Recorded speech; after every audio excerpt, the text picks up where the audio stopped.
everyone, Novels Wonderland here. Thank you all for the love and support you've shown me and the channel. Naruto from Ninja Academy to an Early Grave. Chapter 175 to 182, Chapter 175. Another strange title added. 1,489 words. Under a star-filled night sky within the land of fire, the forest lay quiet, the campfire crackling softly. After traveling non-stop for most of the night, everyone needed a proper rest. By the fire, the red-haired woman held her child tightly. Though exhausted, the unease in her heart about the future kept her from falling asleep. Even though she had escaped that hell known as Kyuzugakure, the influence of her parents from a young age meant she still couldn't fully trust Konoha's shinobi. Along the way, she had refused to let Makoto's group carry her daughter Karen. Only by holding her herself could she feel even a little at ease. She could refine chakra, but only that.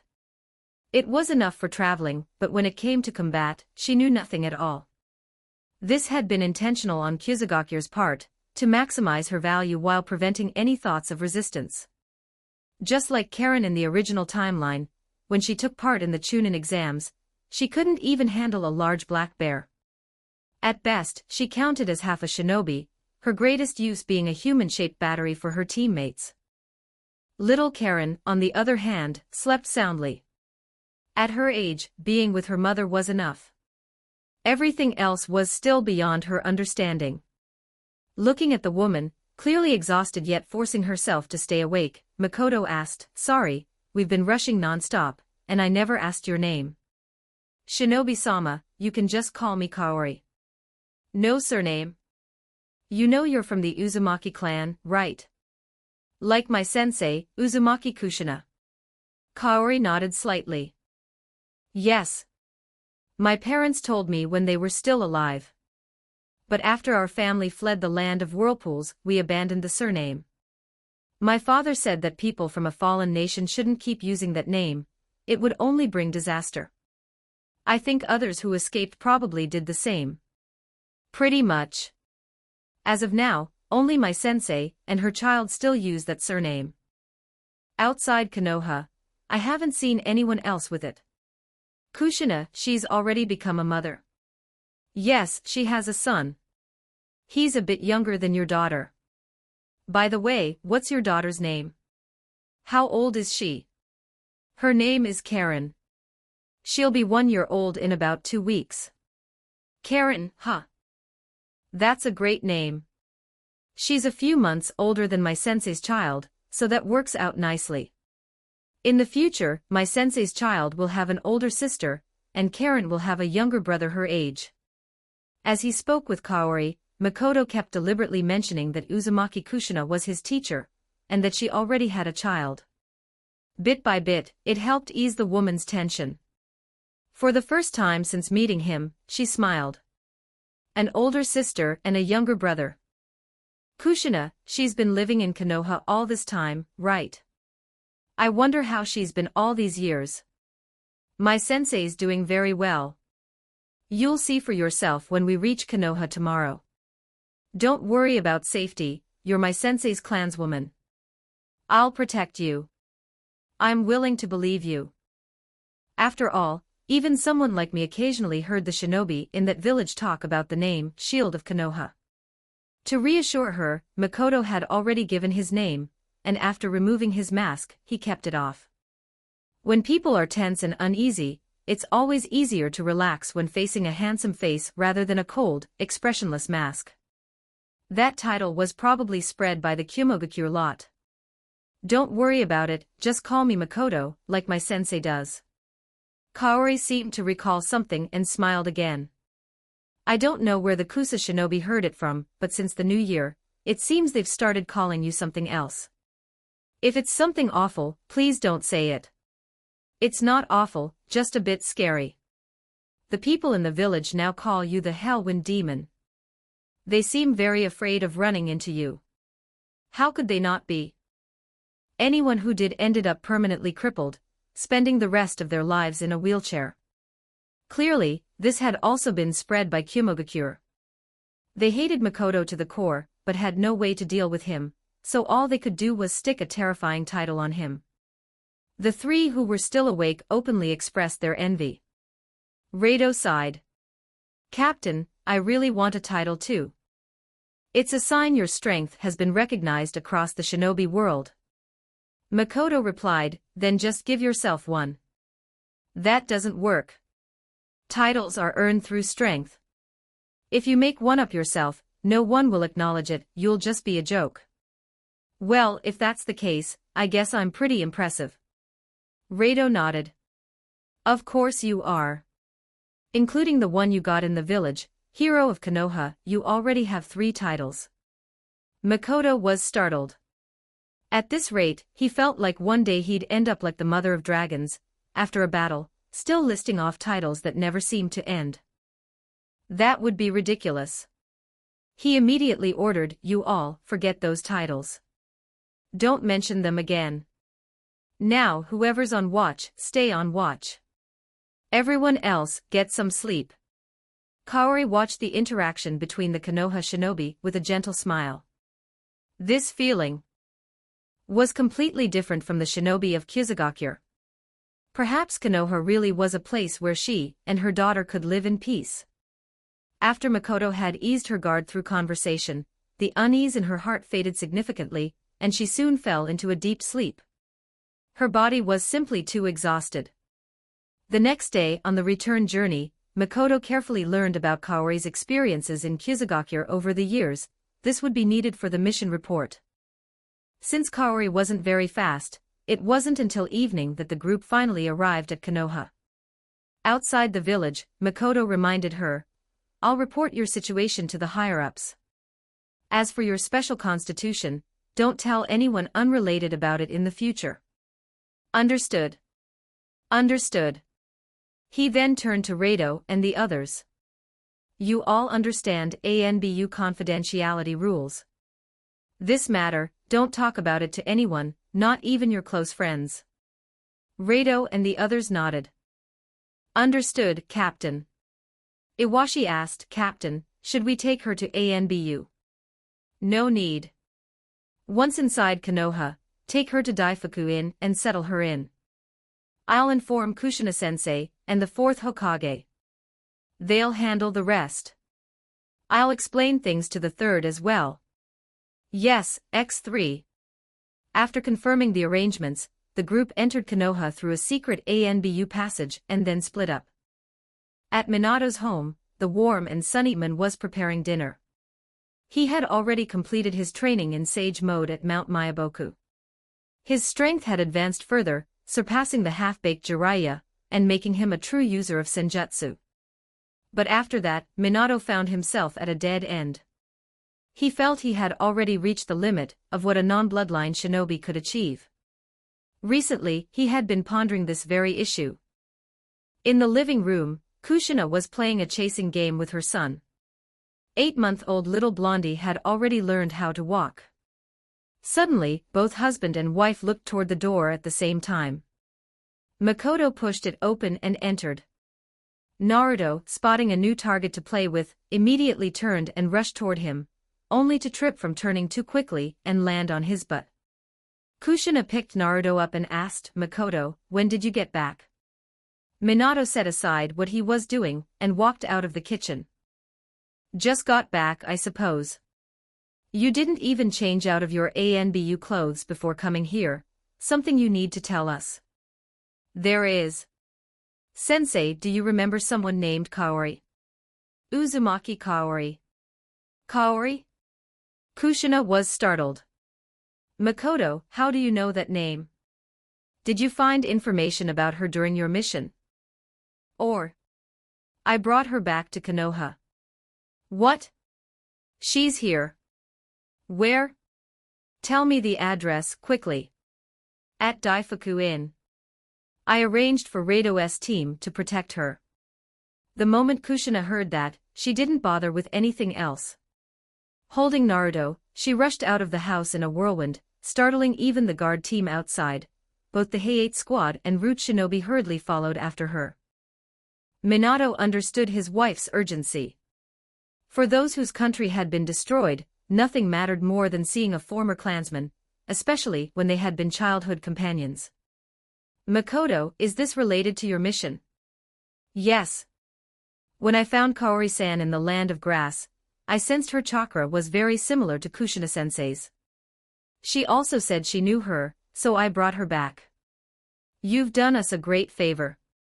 Thank you, Makoto. Minato-senpai, you should go as well. I need to report the mission to the third Hokage. All right. Go take care of it. Leave the rest to me. I will post some extra chapters in Patreon, you can check it out. Patreon.com/TitoViller. Chapter 176, Chapter 176, The Hokage's job is grocery shopping. 1424 words. Inside a room at the Daifuku Inn, Kaori felt extremely nervous. Everything in Konoha was unfamiliar to her, the unfamiliar streets, the unfamiliar villagers. The only person she recognized, Uzumaki Kushina, was still the big sister figure from her childhood memories.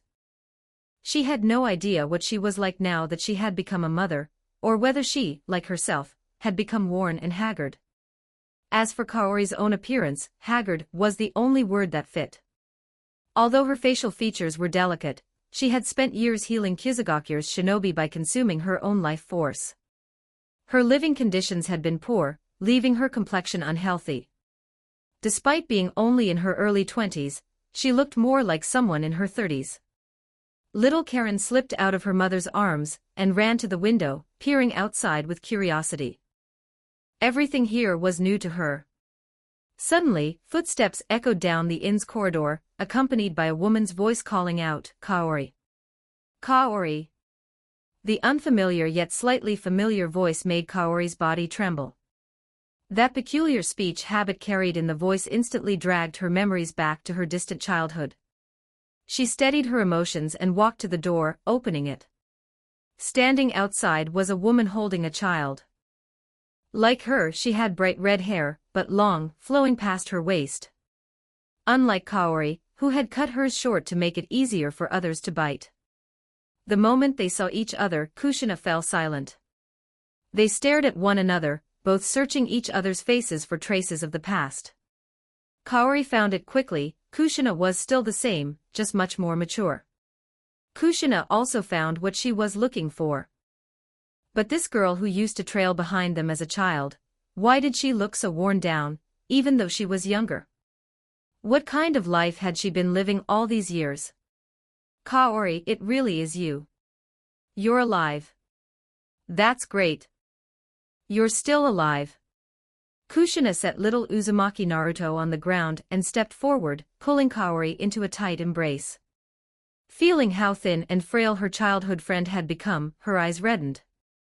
Pure-blooded Uzumaki were known for their monstrous vitality. So what kind of life could have reduced someone to this state?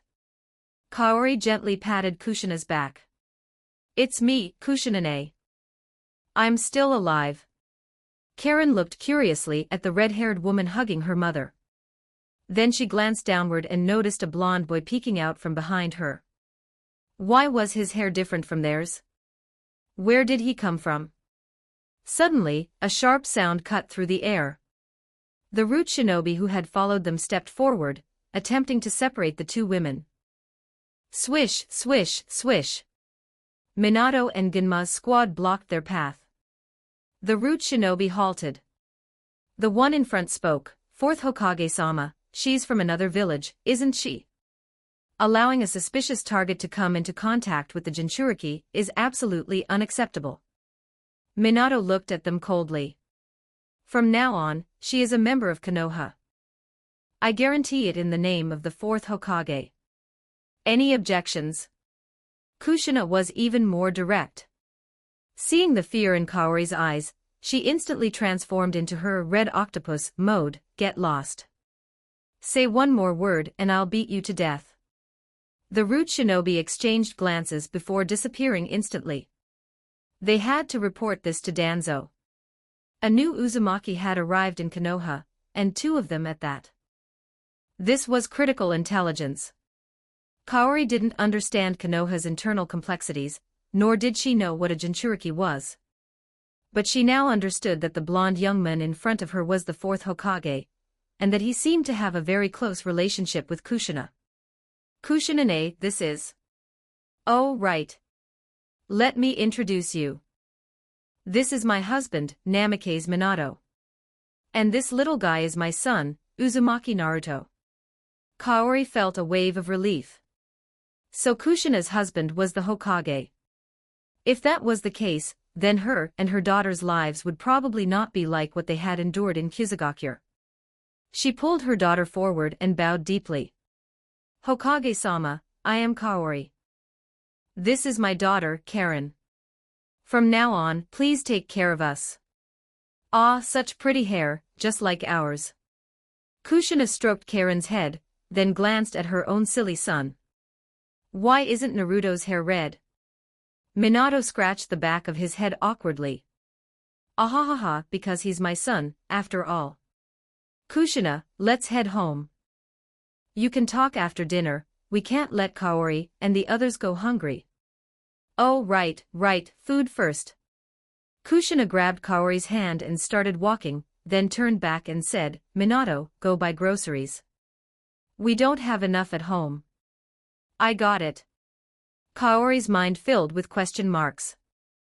Wasn't the Hokage the most powerful person in the ninja world? Why did he have to go grocery shopping himself? This didn't seem anything like Kizugakure. Inside the Hokage's office, Sarutobi Hiruzen was reading a mission report. Makoto had written it in great detail. Some things didn't need to be hidden, and couldn't be hidden anyway. Makoto believed that if anyone in Konoha dared to treat Kaori like a blood bag, Kushina would smash their brains out. After finishing the report, the third Hokage was in a good mood. Makoto, the report is fine. As for the Fuma clan matter, thanks to your team's efforts. Third Hokage-sama, it was our duty. This woman, Kaori, she's the source of Kizugakure's medical ninjutsu, right? Yes. But she doesn't actually know medical ninjutsu. She heals by consuming her own life force. In a few years, she would die from chakra exhaustion. Hiruzen took a puff from his pipe and sighed. Fortunately, you brought her out. Are you certain she and Karen are both from the Uzumaki clan? Yes. Kaori knew Kushina-sensei since childhood. I've already informed my sensei after returning, they should have met by now. Hiruzen looked at Makoto, then nodded. Your arrangement is fine. I approve. At that moment, a hoarse voice came from outside the door. I do not approve. Danzo pushed the door open and walked in. No matter whether she's Uzumaki or not, she's from another village. Allowing her to contact the Ninetales Jinchuriki without investigation, Makoto, do you still have Konoha in your eyes? Makoto didn't bother showing respect to the old man. I've already investigated Kaori's background, there's no problem. Danzo-sama, are you questioning my intelligence-gathering abilities? Humph. What do you understand? Young people are easily deceived. What if she came to Konoha with a mission? Oh? Then what do you suggest, Danzo-sama? This woman must be handed over to Root. I will have her brain thoroughly searched until we confirm she poses no threat to Konoha. Sure, I agree. Go ahead and take her, if you can. Danzo. Hiruzen knocked on the desk. That's enough. This matter is settled. Makoto, you may leave. Yes, third Hokage-sama. After Makoto left, Danzo stepped forward and picked up the report without ceremony. Hiruzen did not stop him. After reading it, Danzo's eyes lit up as if he had found treasure. Such a special Uzumaki constitution, and this is how you handle it. It's a complete waste. What's the problem? You should hand her over to me. I will maximize her value and strengthen Konoha. Oh? By draining a pitiful woman's blood. You think I'm like those foolish Kizugakure ninjas? Give it up, Danzo. This matter is settled. Let Minato handle it. Hiruzen, you are too soft. Some sacrifices are necessary. She's just an outsider. Everything I do is for Konoha. Hiruzen immediately flared up and shouted, "Are you doing it for Konoha, or for yourself?" "You know the answer better than I do, Danzo." "Monkey, you." Hiruzen took a deep breath and said, "Danzo, don't you understand? Our era is over. Let's just finish our final duties. Leave the future to the younger generation. I'll give you one warning, do not lay a hand on these two Uzumaki. Otherwise, no one will be able to save you. Understood?" "Humph, foolish." Danzo stormed out, filled with resentment. "You've been Hokage for decades, of course you can calmly say your era is over. But what about me?" Hiruzen remained alone in the office, staring blankly at Makoto's report. He could have stopped Danzo from taking it, but he didn't. He knew what he should do before stepping down.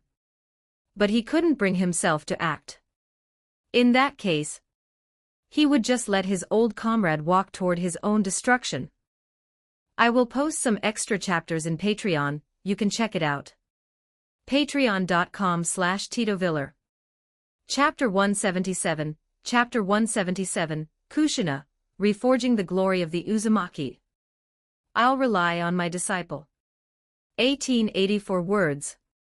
As the sun set and the sky gradually dimmed, the city lights and the last refracted glow of sunlight in the sky reflected against each other, one taking the stage, the other stepping down. But no matter how bright human lights were, they could only illuminate a corner of the sky, they could never shine over everything like the sun. Konoha, having already stepped out of the terrifying shadow of the Nine-Tails night, had returned to its former tranquility. The villagers enjoyed this rare peace, their attention shifting back once more to their own daily lives. Murmured soliloquies, laughter and scolding, the clatter of pots and bowls, cats and dogs chasing each other. As he strolled down the street, every sound around him clearly entered Makoto's ears. With the growth of his body and the strengthening of his physique, his five senses had become increasingly sharp. Not only could he hear farther and fainter sounds, but the range of frequencies he could perceive had also expanded. In the past, when bats cut through the night sky, he could hear the sound of their wings beating against the air. Now he could even capture different kinds of sound waves. Makoto didn't find it noisy, instead, he felt a quiet joy in his heart. It allowed him to feel the reality of the world. When it came to his body, he had the same level of precise control as he did over chakra. If he didn't want to hear something, he could adjust and block it out. The same applied to his vision and sense of smell.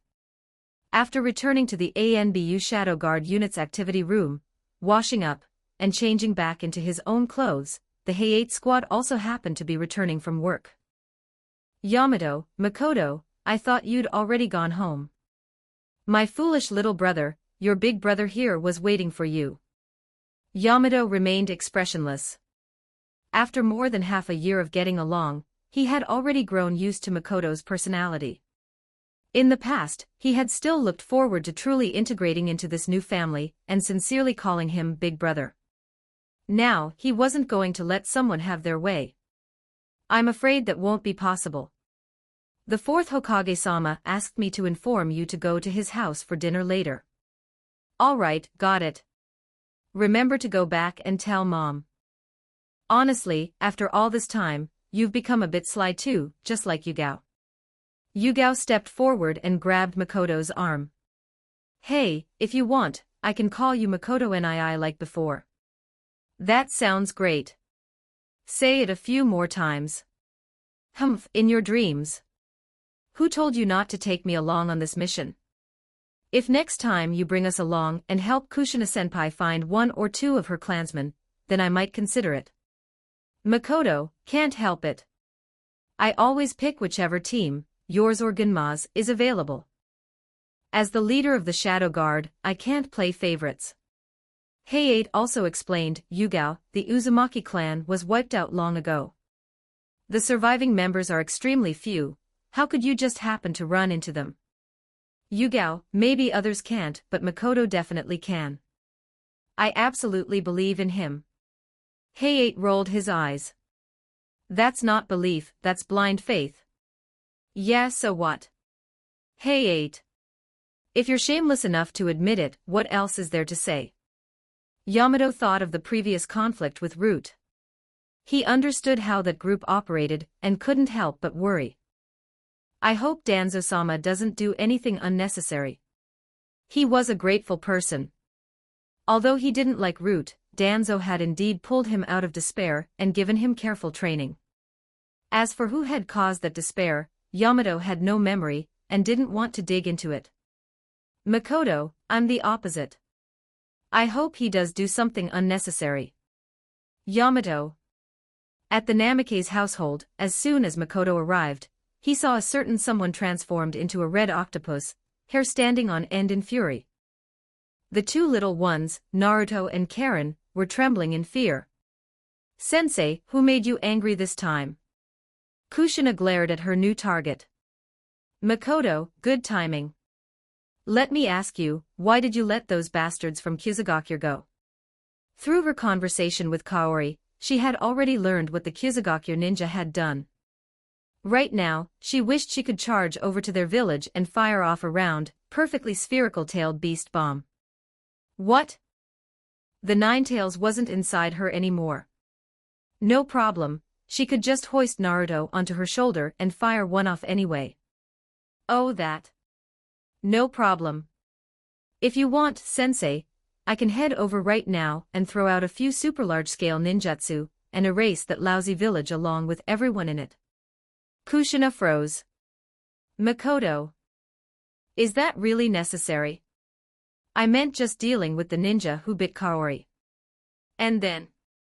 The survivors would definitely hate Konoha, and completely side with Iwagakure against us. Might as well eliminate them all and remove future troubles entirely. Kushina. Her disciple's thinking seemed a bit too extreme. How was she supposed to correct it? Could it be that the kind-hearted red-hot habanero had raised a world-destroying demon king of a disciple? Kaori spoke up from the side, comforting her. It's fine, Kushina-ne. This was my decision. Being able to leave that village and keep Karen from walking the same path as me, that's enough. Minato, having just placed the last dish on the table, also said, all right, Kushina, don't be angry anymore. Let's eat first. As Konoha's fourth Hokage, he believed Makoto's approach was correct. Kyuzugakure was, at least on the surface, an ally of Konoha. Bringing Kaori back to Konoha was enough. Kyuzugakure wouldn't dare say much even if they found out. If it came to killing, he also leaned toward Makoto's approach, eliminate all survivors, ensuring that no one could connect the village's destruction to Konoha. That was exactly what had happened to the Sky Ninja village, when they had once attempted to invade Konoha. Kushina said nothing further and began enthusiastically serving food to Kaori and her daughter. Kaori maintained proper etiquette, but little Karen didn't care at all. She had never eaten such rich food before, and now she stuffed her cheeks full, devouring everything, leaving little Naruto beside her staring in shock. Children in the shinobi world were different from Makoto's past life. At 8 months old, Naruto could already eat the same food as adults. Karen, who was almost 1 year old, had no issues at all. Given her previous living conditions in Kyuzugakure, she had never had the luxury of choice. Having food at all was already good enough. After dinner, the Namikaze family began discussing Kaori and Karen's future living arrangements, keeping Makoto around for input. For now, Karen was still young and needed to focus on growing up, while Kaori's life force had been severely depleted in the past and required a period of recovery. During this time, Kushina planned to teach her the Uzumaki clan's Fuinjutsu so that she could later join Konoha's sealing team. As for living expenses before she started working, part could be covered by village subsidies, while the rest would be supported by the Namikaze family. They weren't lacking money. The troublesome part was housing. Staying with Kushina's family for a few days was fine, but long-term would definitely be inconvenient. Even if Kushina and Minato didn't mind, Kaori wouldn't agree. The young couple was clearly in love, What would it look like for a widowed young woman with a child to insert herself into that household? Minato was also Konoha's Hokage, the famous yellow flash of the ninja world. Did his reputation not matter? Kushina said, "Let's just buy a house next to ours. I remember there should be some empty space there." Minato, that works. Kaori, thinking that housing in Konoha, being the strongest force in the ninja world, wouldn't be cheap, suggested, "Kushina-ne, there's no need to buy. Renting a place is fine." "That won't do. How can a rented place be called a home?" Makoto suggested, "How about staying at Tsunade-sama's place? The space is large anyway, and it's very close to your house." The Uchiha clan and Hyuga clan both lived in clustered settlements. The Senju clan had once been the same. The disappearance of the Senju clan in Konoha wasn't some secret, nor was there any conspiracy. It was mainly caused by two factors: the integration policies of the first and second Hokage, and the heavy casualties of the first and second shinobi wars. That simple. Later, a small group tried to recreate the glory of Wood Release and restore the Senju's former prestige, but they were all wiped out in Hashirama cell experiments. After that, no one entertained such ideas anymore, and the Senju gradually disappeared within Konoha. Even Tsunade had abandoned the surname. Now Konoha was the Senju, and the Senju was Konoha, the two had become one. It was just that few people still used the Senju of the Forest name.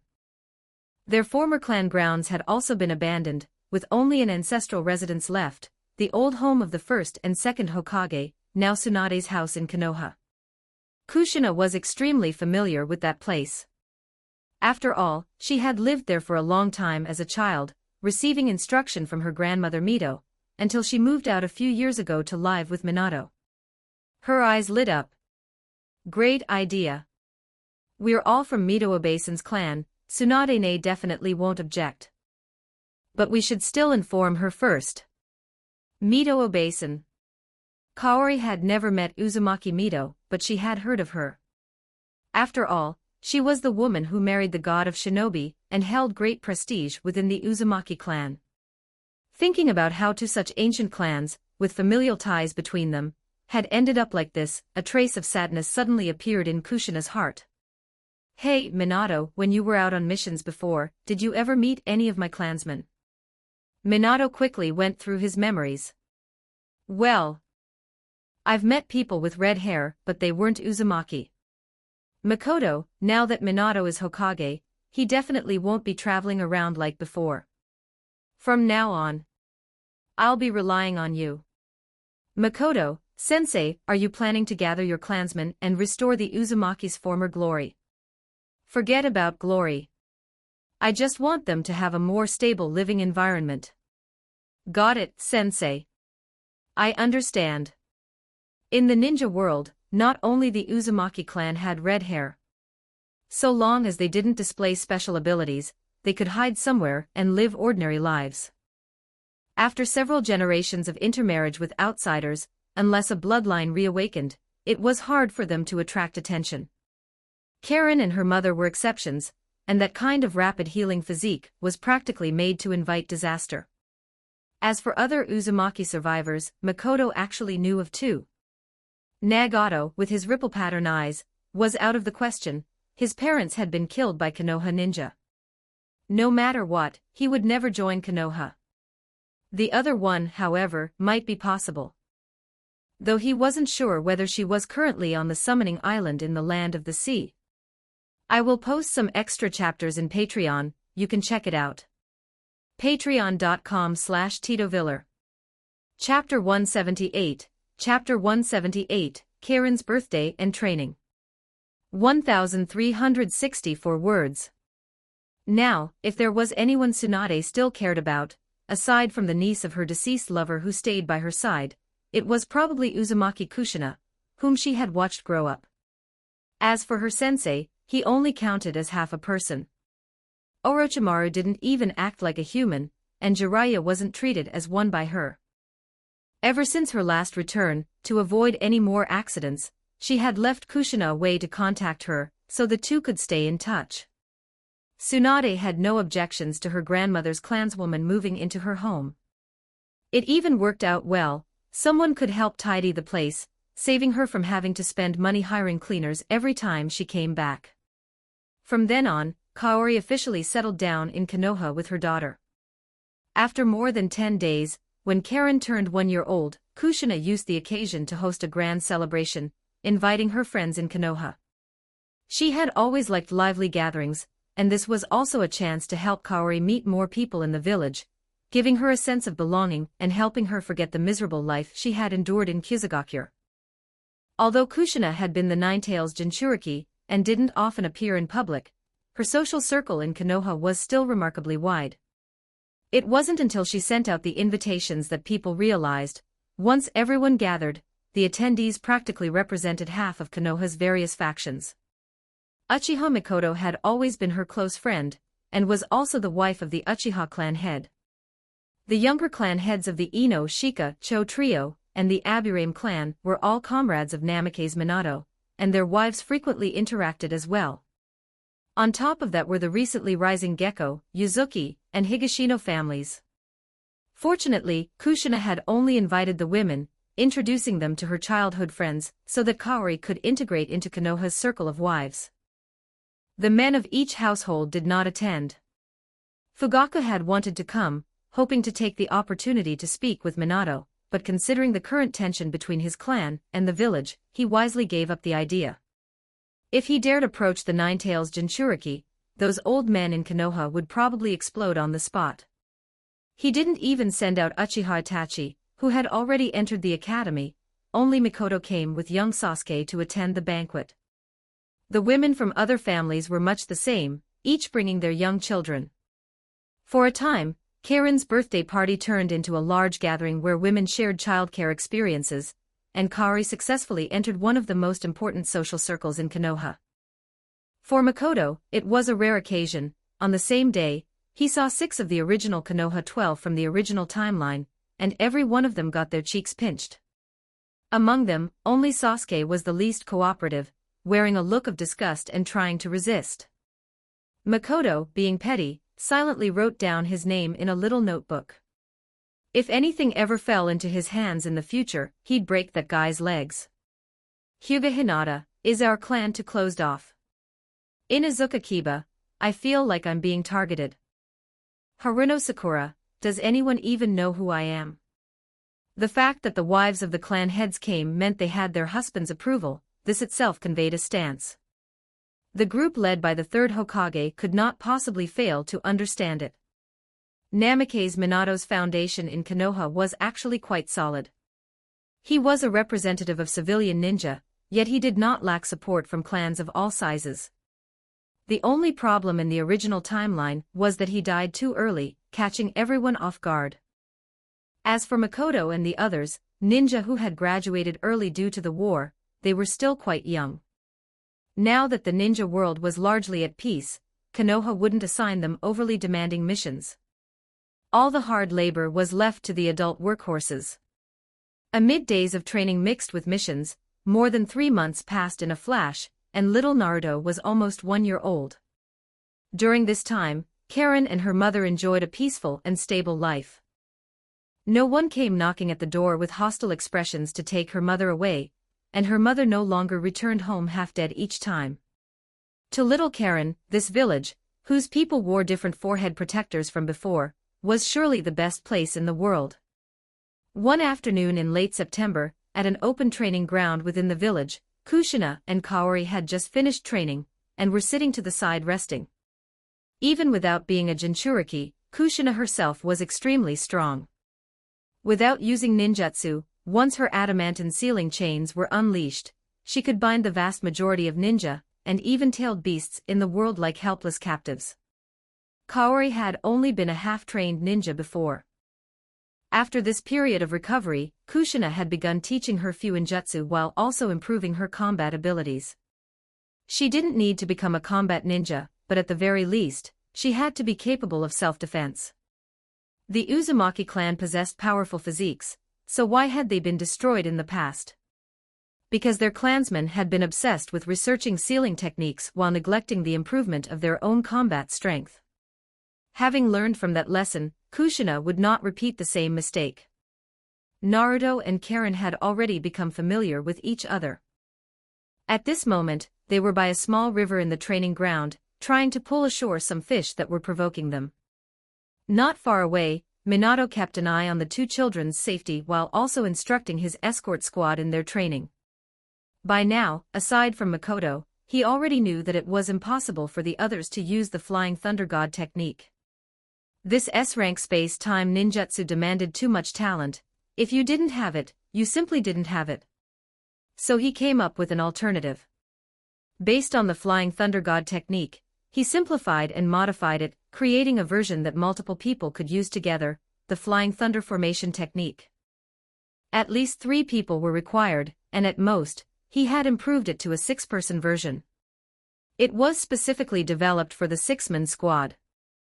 It wasn't practical for combat, but in emergencies, it could be used for teleportation, transporting important supplies or personnel, and thus had significant strategic value. At this moment, under his command, the Hay-8 squad and the Ginma squad, 6 people in total, spread their hands and connected through special hand seals, forming a circle. Their chakra also connected together. When ninja connect their chakra, they can sense each other's thoughts but not at all times. It requires great strength and the willingness to open one's heart. Like the 6 of them now, they were only linking chakra to jointly perform a technique. If simply connecting chakra allowed one to read another's thoughts, then why would ninja bother learning interrogation techniques? Why would the Yamanaka clan need to painstakingly invade prisoners' minds? Information. Just connect chakra with the opponent and read it, then kill the prisoner afterward. Under Minato's unified coordination, the 6 maintained synchronization in the technique's activation rhythm and simultaneously executed the Flying Thunder Formation technique. Then, unsurprisingly, it failed. They tried several times but none succeeded, just like before. Minato scratched his head, feeling troubled. I've already simplified it this much and you still can't learn it. Makoto, watching from the side, said, Minato-senpai, don't you think 6 people is too many? Is it? With more people, each can handle their own part, shouldn't that increase the success rate? That's true, but the more people there are, the harder it is to keep the activation rhythm perfectly synchronized. If even one of the 6 falls out of sync, the technique fails. Instead, it greatly reduces the success rate. So, Makoto, what you mean is, the Flying Thunder Formation technique requires at least 3 people, right? Then split them into 2 teams to practice. Start with small teams, once they succeed, then recombine and practice again. I will post some extra chapters in Patreon, you can check it out. Patreon.com/TitoViller. Chapter 179, Chapter 179, The Flying Thunder Formation Technique of Ginma's Squad. 1,447 words. Minato quickly reacted, looks like I was too eager for quick success and forgot that the more people involved, the harder it is to coordinate. Makoto, what you said makes a lot of sense. Makoto, it's just my speculation. Whether it makes sense or not can only be confirmed through first-hand perception. That's true. But Makoto, your sensory ability is far stronger than mine. Perhaps only you can detect the subtle issues during the activation of the jutsu. So I'll have to trouble you to join them and feel it out. All right. I also want to see where the problem lies. The 6 members of Hay-8's squad and Ginma's squad once again formed hand seals in pairs, pressing their hands together and forming a circle, with Makoto standing in the center. This time, they needed to activate the Flying Thunder Formation technique to transfer the target, Higashino Makoto, to the other side of the training field, where a kunai marked with the Flying Thunder God formula was placed. Yugao, worried about Makoto's safety, asked, Makoto, is this really okay? Could there be danger? Of course there is. Whether the jutsu succeeds or fails is one thing, but what if it succeeds but not completely? Then I might get sent to some strange alternate space. If that happens, I might never come back. Sigh. Just thinking about it is terrifying. If there's nothing in that space, I might starve to death. Huh? That won't do, I can't let you take that risk. I'm joking. Whether it's the Flying Thunder God or the Flying Thunder Formation, there are only two outcomes, success or failure. What I described won't happen. It's not like performing a targetless reverse summoning jutsu. Don't worry. Yugao puffed her cheeks like a bun. Give me back my concern, you bastard. She had only asked out of genuine worry. Someone like Hayate, who understood Makoto very well, wouldn't even ask. If there were real danger, he trusted Makoto wouldn't stand in the center himself. Genma said, Captain, that joke wasn't funny at all. Yeah, not funny. What I actually meant is that, after Minato-senpai's improvements, the Flying Thunder Formation technique is already quite safe. So you don't need to be so tense, relax a bit. Activating the Flying Thunder God technique requires 3 steps, sensing the formula, initiating the formula, and finally summoning oneself to traverse space. You all, for various reasons, can't independently complete all 3 steps, which is why this multi-person Flying Thunder Formation technique exists. Right now, I'm your client. Come on, the moment to prove yourselves has arrived. Send me to the other side of the training ground. Hearing this, the group connected their chakra and immediately began the technique. Among the 6, some had strong sensory abilities, like Namishi Rado. Some could initiate the formula easily, like Tatami Iwashi. Others had good spatial affinity, like Genma. The Flying Thunder Formation technique combines each person's small strengths, amplifies them through shared chakra, and together with sealing techniques forming a barrier space, achieves spatial transfer of themselves and the target within the barrier. As they attempted to activate the jutsu, Makoto fully expanded his perception and observed carefully. At that moment, the 6 people's chakra functioned as a single entity, easily sensing the marked kunai on the other side of the training ground. Then they jointly initiated the summoning formula. As expected, it failed. They went through a whole flurry of flashy moves, only to end up right where they started. Makoto, Yamato, Rado, Yugao, your 3 initiation timings are either too fast or too slow. They're not on the same frequency as Hayate's group. Especially you, Rado, you're the slowest. Although Yugao was the youngest and the only girl, she had trained under Makoto since childhood, so her strength and chakra control were excellent. Rado was the weakest among them. Yamato, coming from Root, had the strongest raw ability, but his coordination with teammates wasn't perfect. The Flying Thunder Formation technique developed by Minato greatly reduced the requirement for individual talent, but those casting it must move in near-perfect unison. Rado was puzzled. Captain, I don't feel like my timing is any different from everyone else's. That's because you can't perceive it. The coordination requirement for this technique is extremely high, even a difference of 0.1 seconds will cause failure. Again. They tried again, same result. This time, Yamato synchronized but Genma was slightly faster. Minato said, just as expected. No wonder it hasn't worked. It seems from the beginning it wasn't suitable for everyone to cast it together. The more people involved, the harder it is to coordinate. The more failures, the more frustration builds up, making synchronization even harder. All this time, everyone has been trapped in this vicious cycle. Makoto, then follow what I said, split them into 2 teams and practice again, just like when they first started learning. Minato, that's the only way. Since the war ended, Genma's squad with Might Guy and Ebisu had disbanded due to differing development paths. After Minato became the 4th Hokage, Genma was selected into the Hokage Guard platoon, forming a team with Rado and Iwashi, working together up to now. So the 3 of them had fairly good coordination. At this moment, the 3-person squad formed the Flying Thunder Formation, surrounding Makoto. They had practiced coordination before but had never succeeded. After Yamato joined the guard platoon, Minato decided to have them train together. He had thought that more people meant greater strength, but instead, more people meant more chaos. The technique failed. After sensing again, Makoto said, Rado, you're too tense. Don't carry psychological pressure. Relax, open your mind, feel your teammates' chakra fluctuations and follow the flow. Don't try to control it deliberately, the more you force it, the harder it becomes. I understand, Captain. After several adjustments, at one moment, the three achieved perfect synchronization.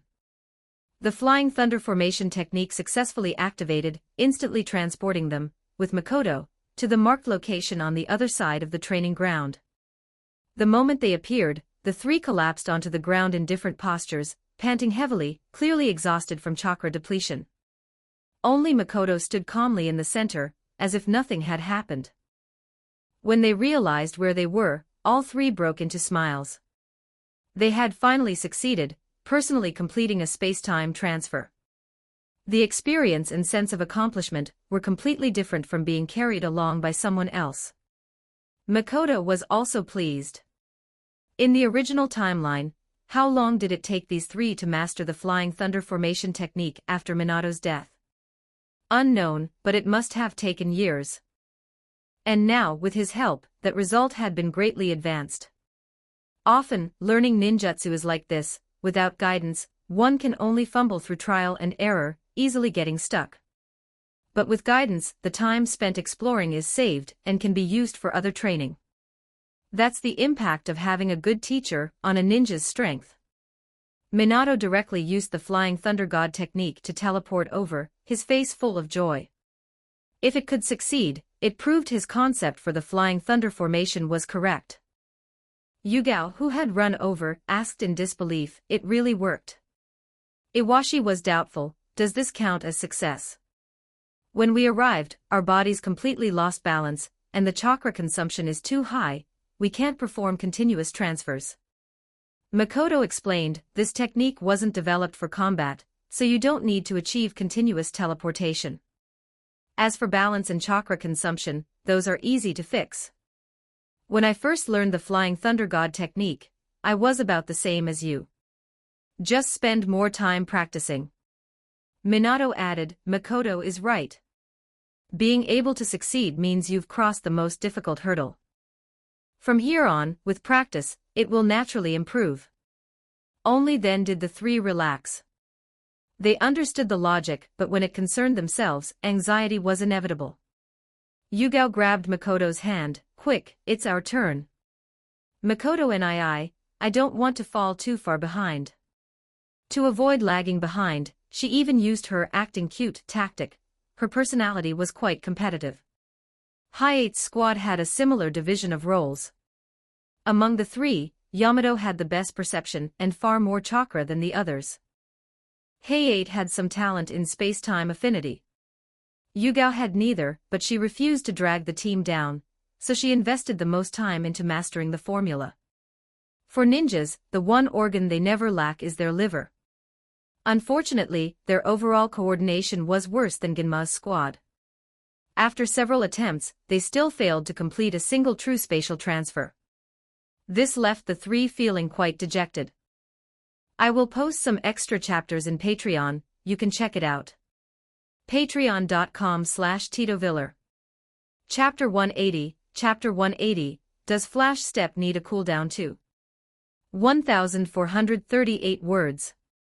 Aside from teaching the Shadow Guard members the Flying Thunder formation technique, Minato would also occasionally teach them basic ninjutsu and combat experience. In essence, they were all considered disciples of the fourth Hokage, no different from an official student like Kakashi. It's just that they didn't formally address each other as master and disciple. Unfortunately, aside from Makoto, the anomaly, Minato's combat style simply didn't suit them. Even if they learned the Rasengan and the Flying Thunder God technique, with the chakra reserves of Hi-8's team and Genma's team, they would run dry after using them just a couple of times. Unless, of course, their chakra increased explosively as they grew older. It had to be said, Minato's own chakra reserves were top tier among non-bloodline shinobi. Yamato had quite a lot of chakra as well, but since he possessed would-release techniques, there was no need for him to change his combat style to follow Minato's path. Kakashi's chakra reserves were also decent, but he had equipped himself with a high-consumption, external hardware, which left him chronically drained. Not to mention mastering the Flying Thunder God. Even if he did, it wouldn't become part of his standard combat approach. Seeing the somewhat dejected expressions on the three from High 8's team, Minato comforted them with a smile. No need to feel discouraged. You're younger than Ginma's group to begin with, failure is only natural. Just keep practicing for a while longer. Makoto said, let's call it a day. You were shaken by Ginma's team's success. Your mindset isn't stable enough right now to coordinate properly. High 8 couldn't help but complain, if we're talking about pressure, who here is more overwhelming than you? Makoto. He had to admit, standing next to someone like him, a complete cheat code player, would put immense pressure on anyone. Like Shursui, they had been striving hard since childhood, far surpassing their peers, even outperforming many adult shinobi. But the gap between them and Makoto only kept widening. That was just how the ninja world worked. Sometimes, no amount of effort could close the gap. Makoto himself had no solution. The white natural energy that caused his qualitative transformation was something others simply couldn't utilize, and he still hadn't found a way to deal with its annihilating properties. Even Orochimaru wouldn't be of help here. If he had that capability, he wouldn't have failed to master the senjutsu of Ryuchi Cave himself. Ha ha ha, Minato narrowed his eyes with a smile. Genuine talent and ability, not just you all, even I can't help but feel envious. Ha! Yugao looked unconvinced. Hokage-sama, could Makoto really be stronger than you?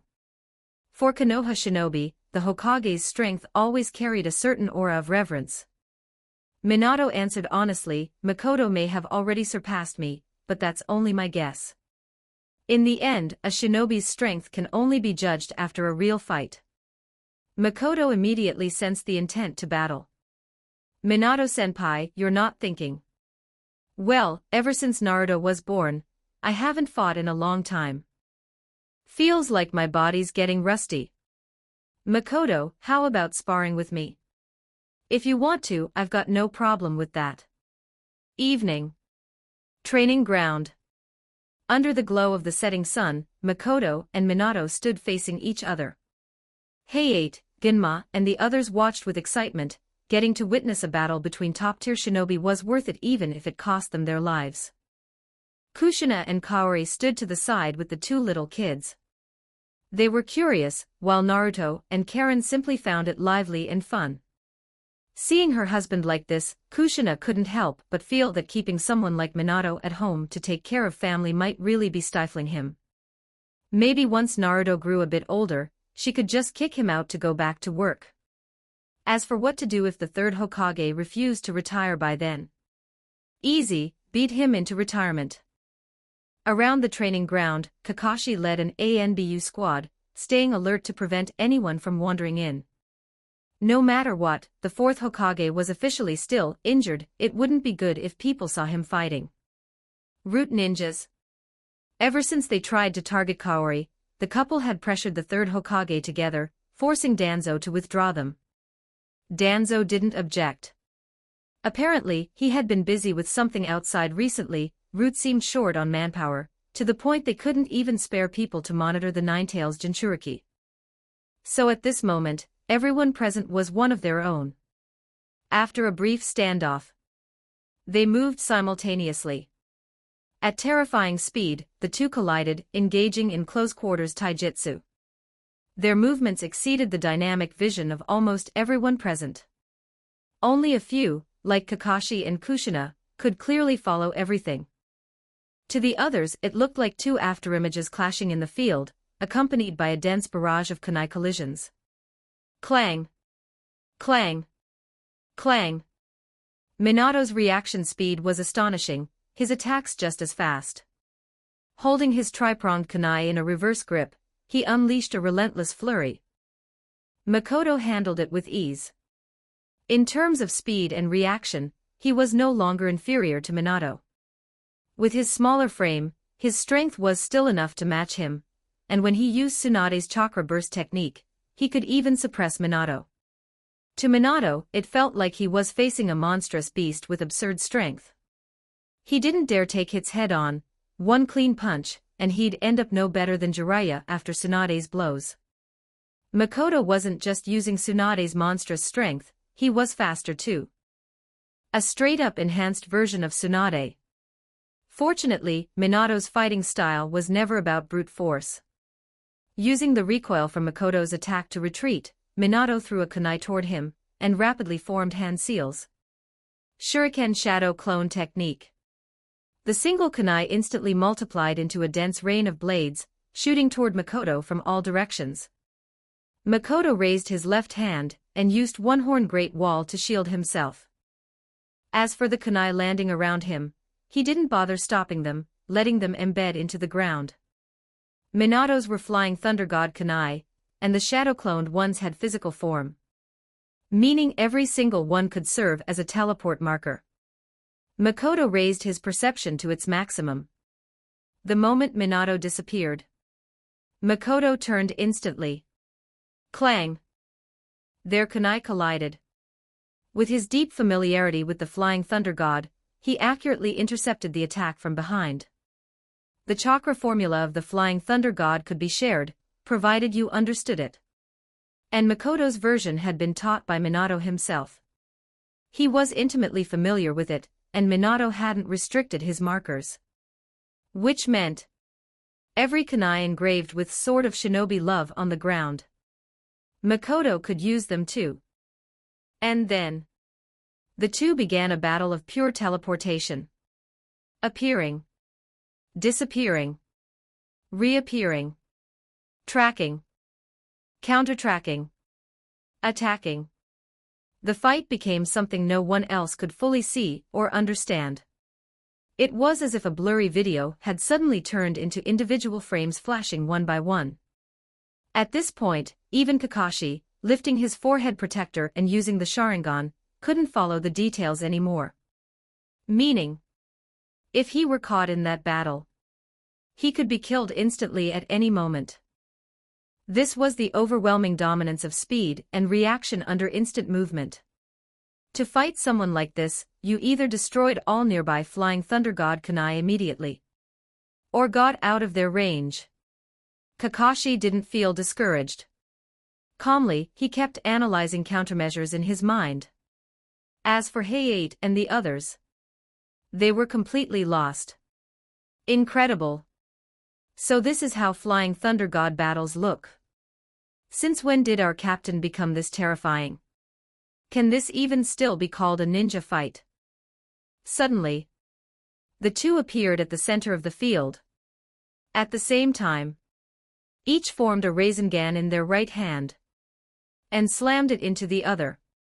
In battles at this speed, any technique requiring hand seals was a waste of time. Only no seal jutsu could be used. That was also why Minato, despite knowing many techniques, focused solely on developing the Rasengan. The two Rasengan collided. The extreme chakra structures destabilized, and the resulting shockwave spread outward like a hurricane.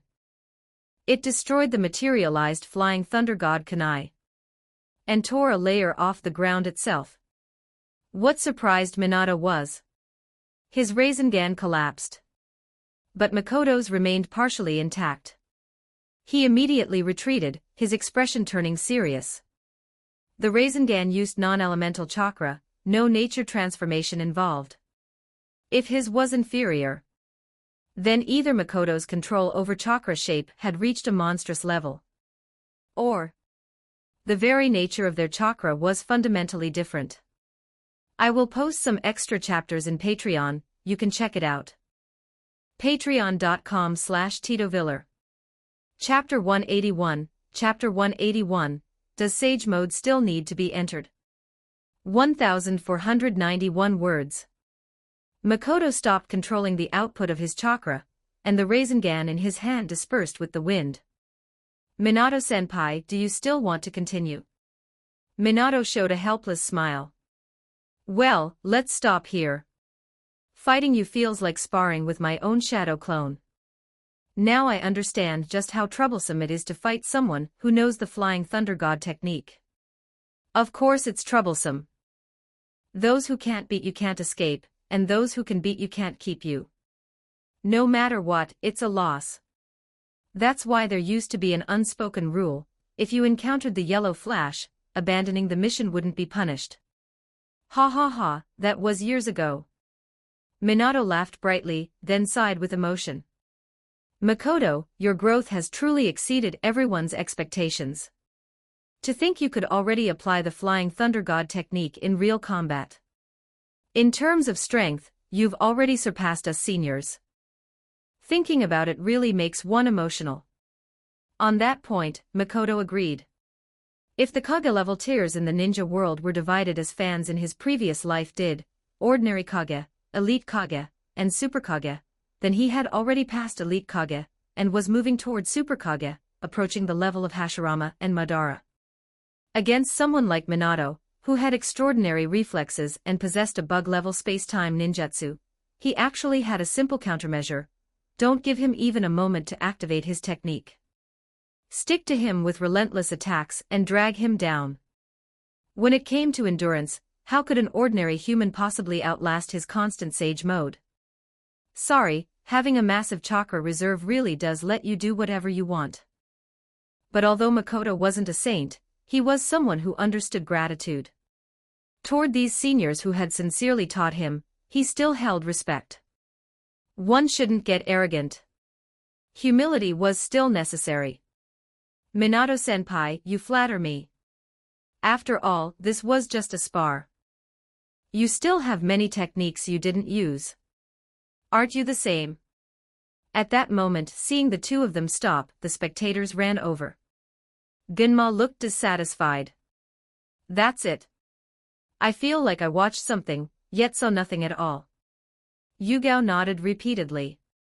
Yeah. You didn't even decide a winner. Makoto put on a stern face and lectured his troublemaking companions. Yugao, sparring should stop at the right point. We can't start infighting. That wouldn't be good. Minato nodded. Makoto is right. The two exchanged a smile. There was no way they would decide a winner, that was a mutual understanding. Kushina said, since you're done, let's head home. The sun's already setting. Minato turned serious. Kushina, you and the others go back first. I have something I want to discuss with Makoto. Don't take too long. Come back early for dinner. The sun dipped below the horizon, leaving behind its final trace of light struggling at the edge of the sky. Everyone had already left. Even the Kakashi squad secretly on duty had gone with Kushina. Minato closed his eyes and sensed the surroundings, confirming no one was nearby before saying, Makoto, you check as well. Makoto did so, confirming that only the two of them remained. Minato-senpai, why so mysterious? Is there some confidential mission you want to entrust to me? Not exactly. Makoto, what I'm about to ask may involve your personal secrets. This is just my own curiosity. If you don't want to answer, you can refuse. No problem. Makoto already had a guess. As expected, Minato asked, Makoto, do you know about natural energy? Natural energy? What's that? Of course he knew, but at his current age he shouldn't. There were no explicit records of such things in Konoha's public books or scrolls, not even in the library. Natural energy and sage mode were known only to a small portion of Konoha's top echelon. The information was strictly classified. The upper levels of the other four great ninja villages knew a little but very little. After all, the three great sage inheritances of the ninja world were all in Konoha. That was what you called true foundation. Konoha sealed information about natural energy for a simple reason: it was too dangerous. If ordinary ninja learned of it and tried to sense or train in it, failure would be one thing. But if they somehow succeeded, it would be no different from suicide. They'd be reporting to the Pure Land on the spot. Minato explained, Makoto, you know this, chakra used by ninja is formed by combining physical energy and spiritual energy. But beyond that, there exists another type of energy in nature, something ninja normally can't utilize or even perceive. That is natural energy. Makoto silently complained, Not just one type, there are many kinds, all sorts of colors. If it can't be sensed or used, then what difference does it make to us whether it exists or not? No. Not everyone is unable to use it. A very small number of ninja, through training, can fuse natural energy into their chakra, forming Senjutsu chakra. At that point, the ninja enters a state called Sage Mode. Sage Mode sounds pretty powerful. It is. Wait a moment. After saying that, Minato closed his eyes and began sensing natural energy. Unlike the original timeline, he hadn't died during the Ninetales attack. After temporarily stepping away from Hokage duties, aside from taking care of his family, he had frequently gone to Mount Myaboku to train over the past year.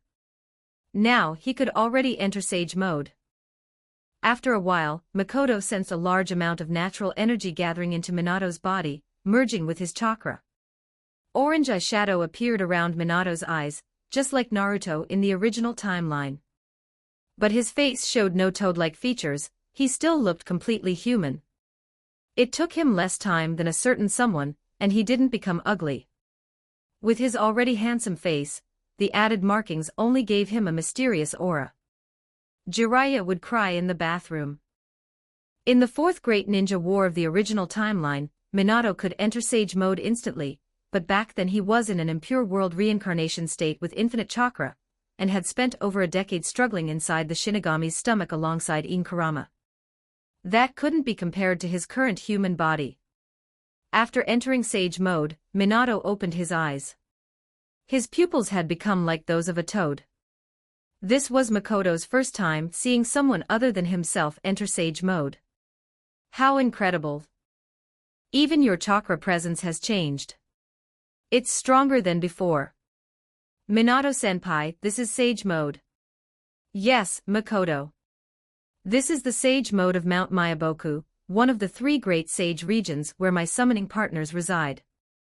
At the moment, this is as far as I can go. I need some preparation time, and I can't maintain it for long in battle. One of the 3 great sage regions, Mount Myaboku. You mentioned it before. Later, Tsunade-sama even asked me whether I wanted to contract with Shikatsu Forest. The last one is Ryuchi Cave, which Orochimaru-senpai contracted with, right? That's right. Minato closed his eyes briefly to sense again, then opened them. As expected, my earlier feeling when you fought the 4th Raikage wasn't wrong. After that, I entered Sage Mode in the village to confirm it. Makoto, you can also use Sage Mode, right? That kind of chakra is unmistakable, it's completely different from ordinary ninja. Oh, you mean that? So I can use Sage Mode too. Minato. But I don't have eyeshadow. Minato corrected him. It doesn't have to be eyeshadow. It could manifest elsewhere. Don't you have any changes at all? Changes? Yes, Minato-senpai, I do. Since Minato had already sensed his uniqueness, Makoto didn't bother hiding it.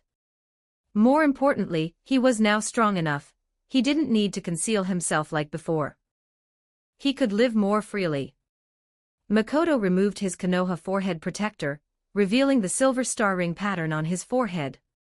Minato looked at the small, mysterious symbol without surprise. As expected, it's Sage Mode. Makoto, when did you enter it? Just before sparring with me. No wonder, our Rasengan were the same, yet mine broke first. You were using Senjutsu chakra. That explains it. Enter. I didn't enter anything. I'm like this every day. Young Junior, you saying that makes the effort I just put into entering Sage Mode look pretty stupid. I even thought I had surpassed Jiraiya-sensei. Minato fell silent but quickly realized something. Has it always been like this? But about a year ago, when you fought the Raikage, I clearly sensed your chakra change. Oh, that time. Back then, I couldn't do this yet. I had to actively absorb a bit of that comfortable air around me. That's right, that's absorbing natural energy to enter Sage Mode. As for your current state, it seems you've fixed Sage Mode onto yourself. When did that start? I will post some extra chapters in Patreon, you can check it out.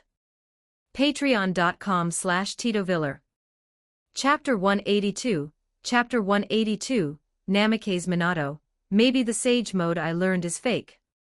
1497 words. It started on the night Naruto was born. Naruto's birth. Minato thought for a moment. Could it be related to the Nine Tails? Makoto shook his head. I don't know. That night, I just felt extremely comfortable while sleeping, more comfortable than ever before. Then the next morning, when I looked in the mirror, I realized this pattern on my forehead would never disappear again. Minato looked at the silver star ring. This pattern feels familiar. It's somewhat similar to Hashirama-sama's sage mode, but you don't have the eye markings. Hashirama, the first Hokage?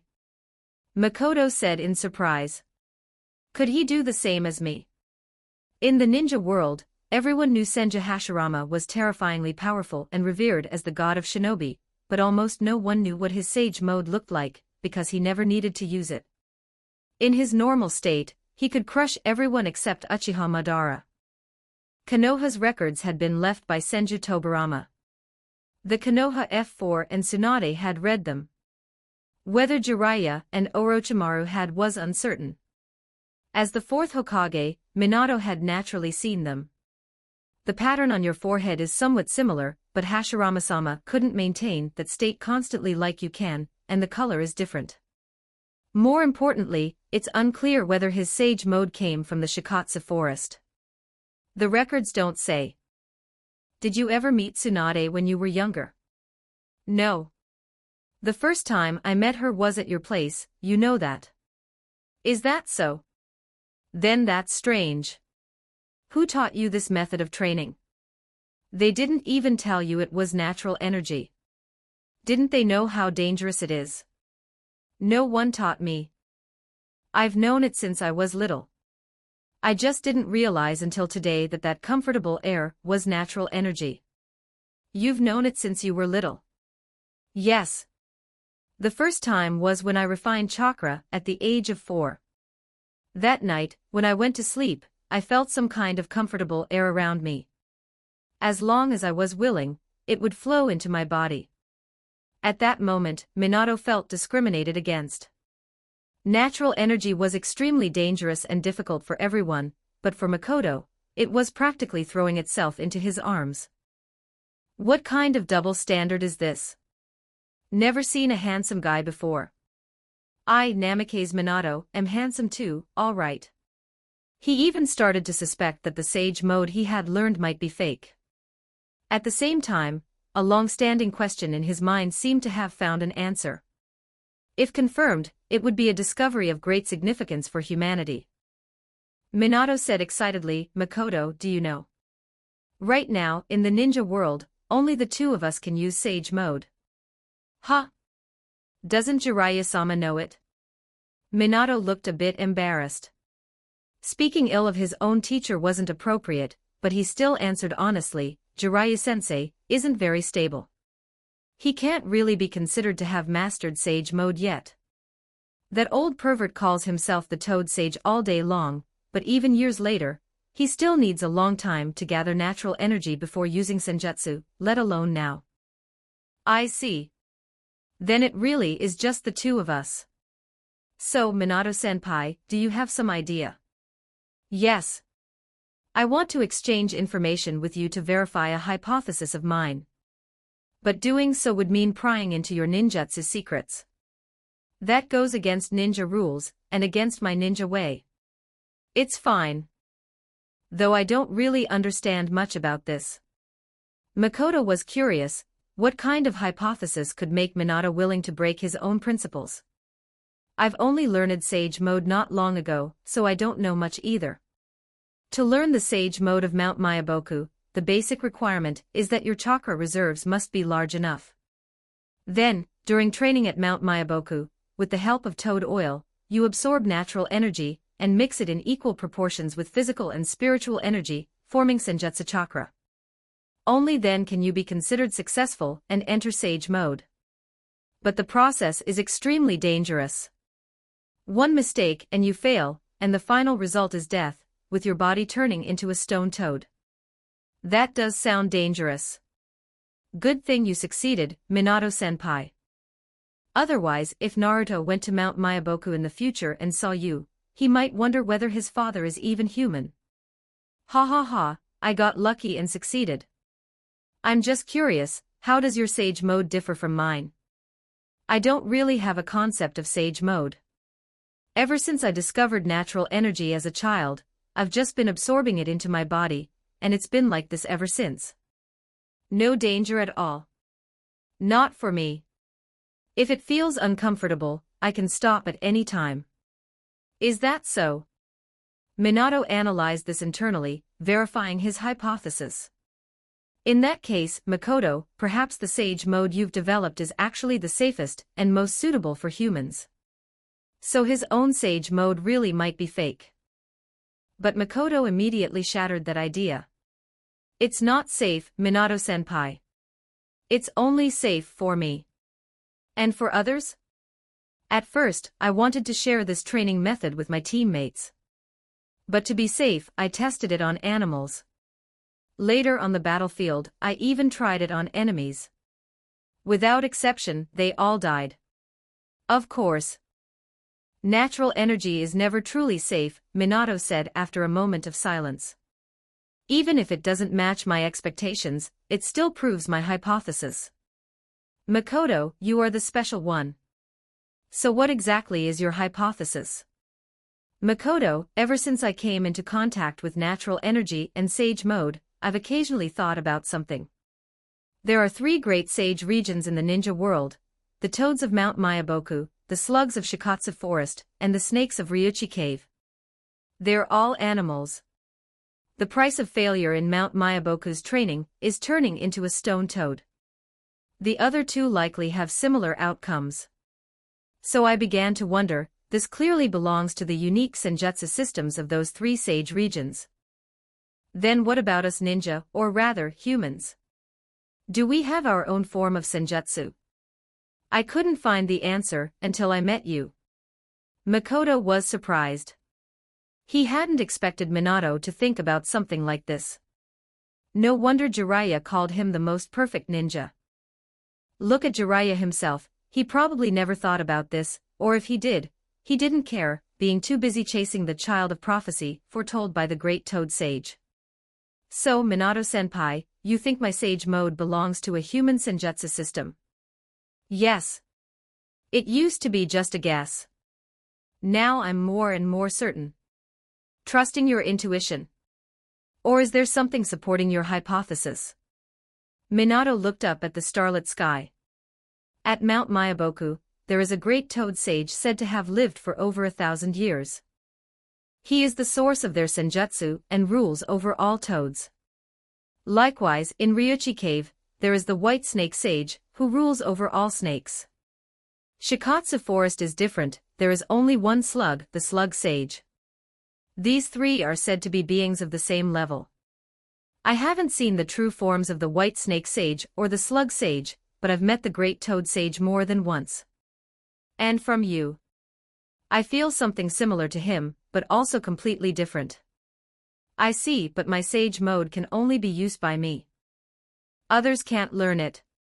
Makoto, how old are you? And how old are those sages? You just need time to grow. As long as you live, I feel that one day, you'll become the person I imagine. Makoto hadn't expected Minato to think of him that way. Suddenly, his life felt extremely valuable. If he had a bounty on the underground market, 35 million Rio definitely wouldn't match his level anymore. He'd need to switch to hundreds of millions. Looks like I need to protect my life carefully. Exactly. You mustn't die easily. With your sensory abilities, I'm sure no one can approach us unnoticed. So keep today's conversation a secret. I'll do the same. Don't worry. So far, you're the only one who's noticed I can use Sage Mode.